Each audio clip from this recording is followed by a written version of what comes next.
Hello， 大家好，我是兜兜。薰儿带人拦下冰河对萧炎的攻击。冰河从薰儿的出场就知道他的背景肯定不弱，但由于古族平日太过低调，他一时间难以辨认出他们的身份。见薰儿带来的2位斗尊强者实力和自己不相上下，冰河说自己只想要恶难独女，萧炎可以放过。青海见冰河不打算抓萧炎，怕不好向上面交代，赶紧和冰河唧唧歪歪说不能放过萧炎。薰儿不愿听他们废话，说这里的人他们一个都带不走，1分钟之内可以任他们离去。薰儿的话让冰河和青海脸色十分难看，以魂殿和冰河谷的势力，在中州上行事一向肆无忌惮，怎么可能会因为薰儿的话退缩？一股黑色的寒气从冰河体内暴涌而出，薰儿带来的2名黑衣老者在他的示意下，其中1名白发黑衣的老者林老选择向冰河领教，另1名黑衣老者则攻向天双子和青海。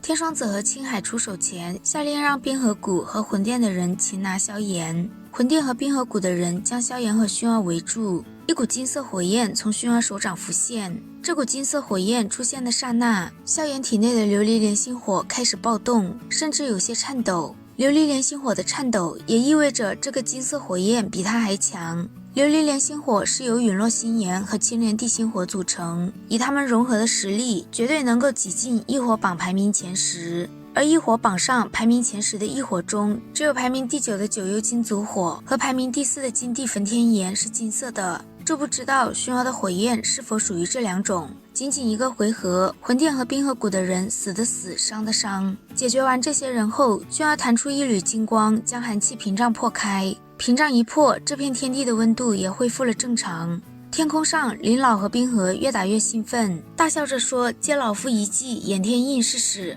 冰河听到掩天印3个字一愣，而后身体猛地一顿，目光骇然地看向薰儿。从薰儿出现，他便猜过他的身份，但却始终没有往古族上想。冰河脸色发青，他自然知道神秘的古族有多强。冰河苦笑一声，将天双子叫了回来，之后向薰儿拱手说道：“今日之事是冰河谷的不是，若有得罪之处，冰河还请这位小姐包涵。”虽然他很想得到恶难独体，但如果前提是得罪古族，他可以毫不犹豫地放弃。毕竟魂殿或许不太惧怕古族，冰河谷却没有那种实力。冰河的变卦明显是猜到了薰儿的身份，他转头看向萧炎，让萧炎做决定。冰河见薰儿的动作，立刻拱手向萧炎说：“恶难独体的事，日后冰河谷不会再插手。”萧炎很清楚，今日能将冰河谷击退是最好的结局。至于其他恩怨，等日后有了实力，他自然会自己出手。他笑着对冰河说：“今日本就是误会，萧炎自不会过多纠缠。”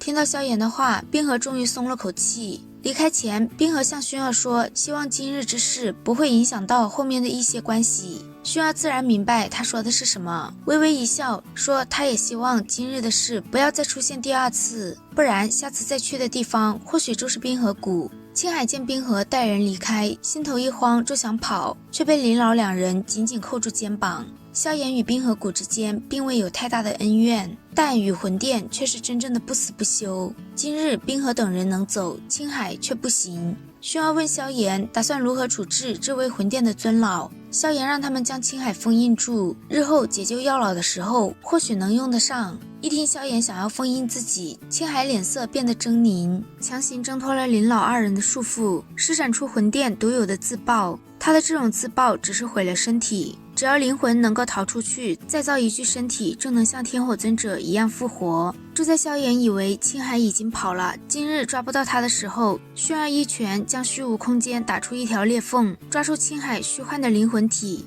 薰儿用金色火焰包裹住青海的灵魂体，直到它化为巴掌大小的金色光团后交给萧炎。事情解决完了，萧炎目光一转，看向身后一直十分安静的小医仙，刚想说点什么，发现小医仙和薰儿的目光已经对碰在了一起。萧炎感觉周围的温度都有点升高，他干咳了一声，对着薰儿和小医仙互相介绍。薰儿和小医仙不约而同的微微一笑，上前一步，伸出双手轻轻的握在一起。看到他们2人友好的握手，萧炎脸上刚浮现笑容，又马上变得一僵。因为他发现他们交握的双手处升起金色火焰和灰色气流。薰儿和小医仙虽然是初次见面，但却展开了一场近乎女人条件反射般的较量。诡异的灰色气流和金色火焰爆发出细微的呲呲声以及能量波动。萧炎急忙伸出手想要将两人隔开的时候，薰儿和小医仙都收回了手。薰儿说早在来之前便听说过小医仙姐姐恶难毒体的厉害，如今见面果然名不虚传。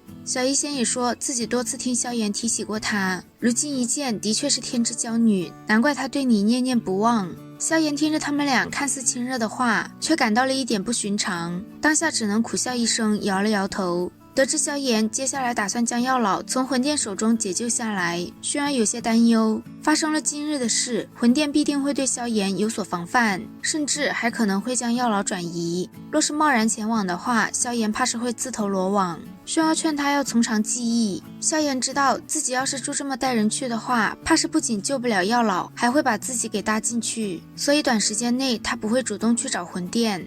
深夜，薰儿来到萧炎的房间，萧炎望着薰儿，心头泛起一分滚烫，伸出手掌将薰儿拉到自己的床榻旁。薰儿靠在萧炎的肩膀上，诉说完这些年对萧炎的思念后，拿出地印诀的后三印交给萧炎。中州毕竟不是黑角域，在这里保命的手段越多越好。萧炎并未推辞，收下地印诀后，他问薰儿古族是不是也想得到驼舍古地狱。薰儿迟疑了一下，点了点头。驼舍古地是斗气大陆上能查到的最后出现的一名斗帝，他留下了一座隐藏在虚无空间中保存的极为完好的斗地府，而驼舍古地狱则是开启斗地府的钥匙。魂殿之所以盯上萧家，抓走萧战，也是因为想要得到这个钥匙。从薰儿这里，萧炎也知道了曾经的萧家也是大陆的一流势力，其中名为萧玄的先祖更是经才绝艳，短短几百年的时间就位列大陆巅峰。也是因为萧玄在陨落前恳请古族对萧家照看一下，当初古元才会让薰儿去萧家，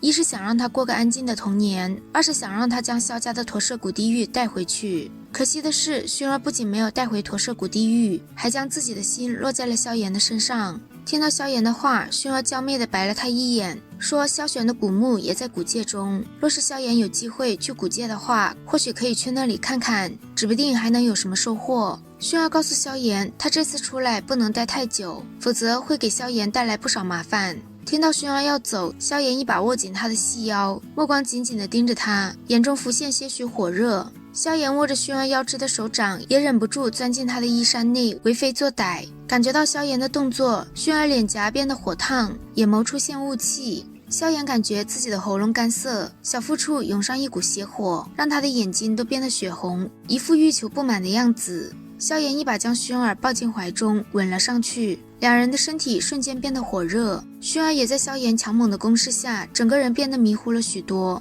就在萧炎的手掌游走在薰儿身上，即将把她剥个干净的时候，林老在外面发出一声干咳，说自己有事相询。这道蕴含着斗气的声音将萧炎和薰儿从意乱情迷中惊醒。恢复清醒的薰儿害羞的一把扯过床上的被子盖在身上。萧炎也没想到自己在薰儿面前定力会这么差，见到萧炎一副垂头丧气的样子，薰儿忍不住露出一抹笑容。在将衣服穿好后，他低头在萧炎脸颊上亲吻了一下。他告诉萧炎，他体内的血脉还没有完全觉醒，如果与萧炎成就好事的话，会造成非常严重的后果。薰儿用非常细微的声音让萧炎等到下次见面自己就完全交给他。话一说完，害羞的薰儿就直接跑了，徒留萧炎在床上手掌轻握，回味先前的滋味。而萧炎房门外的林老二人在薰儿出来前急得团团转。薰儿是古族千年来血脉最为完整的人，若是他今日与萧炎成就了好事，萧炎必定会被愤怒的古族追杀到天涯海角，而他们两人也会落个保护不力的罪名，下场不会比萧炎好多少。所以看到薰儿出来，他们两人激动的眼中都泛起了泪花。房间内的萧炎抱着先前薰儿裹着的床单，深吸了几口气，才终于平静下来。好啦，今天的视频豆豆就讲到这里啦。如果喜欢豆豆的视频，欢迎点击订阅关注，我们下期再见，拜拜。